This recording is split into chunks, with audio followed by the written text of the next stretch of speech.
Welcome back to the channel, ladies and gentlemen. Today I really love my opal and I like to show off a bit of opal, and I haven't done this for a while, but today we're going to talk about this. So this is Dendritic Opal. It's commonly referred to as moss opal as well. You can see here, this is a bit of a rough piece, unpolished. This is a fully polished piece. Now you'll notice straight away that there's no play of colour. So this is definitely a common opal. Common opal just basically means no play of colour like you get in the precious opals, no flashy colours, none of that.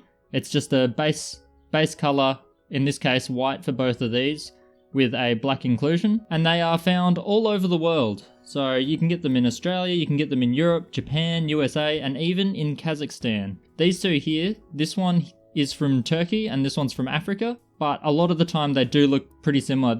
They're not always white, so the base colour can range from white, yellow, blue, pink, brown, green, and even red, though the red is a little bit of a pinkish red. It's interesting material, that's for sure. But of course you'll notice all of these little black inclusions. They look a little bit like tree roots or little worms. People see all sorts of different things in this. But these are all basically just metallic oxides, typically manganese or iron oxide. And yeah, it's just collected in there, opal sealed it up, and now it's trapped in there forever. Now this opal forms in nodules, so you can see here that this is the rough piece, this is the back end of a nodule. So it does come that kind of nodule shape. It's definitely not grown in seam like seam opal or anything like that. It's a bit more like a knobby, but really it's just a big mass of this common opal and inclusions. Now working on the material, it's incredibly soft. So they say it's between a 5 and a 6.5, but I reckon it's typically, all the pieces that I've worked have been down towards that 5 region. So very soft, somewhere around Kubapedi, maybe a bit softer than Kubapedi.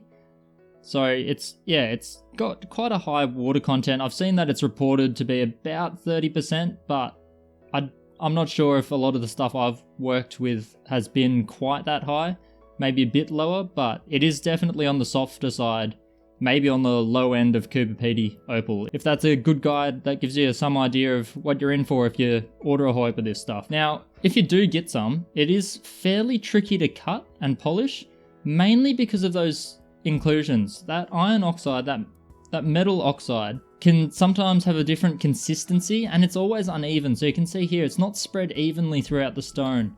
So it does take a little bit of patience just to make sure that everything is progressing at the right speed and stage.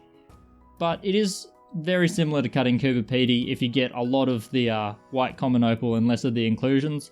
Once you get the inclusions, it's a little bit trickier, a bit more like boulder opal, where you have to be a little bit patient sometimes because the ironstone can change from muddy to really rock solid and has a different hardness to the opal. So it's a little bit tricky in that sense. And it also chips quite quickly. So you've got to be a little bit careful with that. It's not overly brittle because it's so soft, but it does tend to chip with very little effort. So just be careful of that. But the good thing is that is incredibly cheap. So you can buy this stuff by the kilo or by the stone. And if you're buying it by the stone, you're looking at like $10. I think this is one of my favorite opals now that it's arrived and I can see it in person. And this little guy here was what, about $10, just a bit under maybe. I think I paid $6 US for this one. And yeah, it's a great piece, mainly because I see a nice little picture in it. So here, to me, it looks like a little gnome or something walking away from us.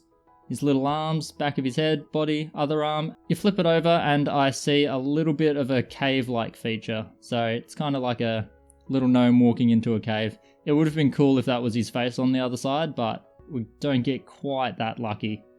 But as soon as I saw this one, I really wanted it. Got it off eBay.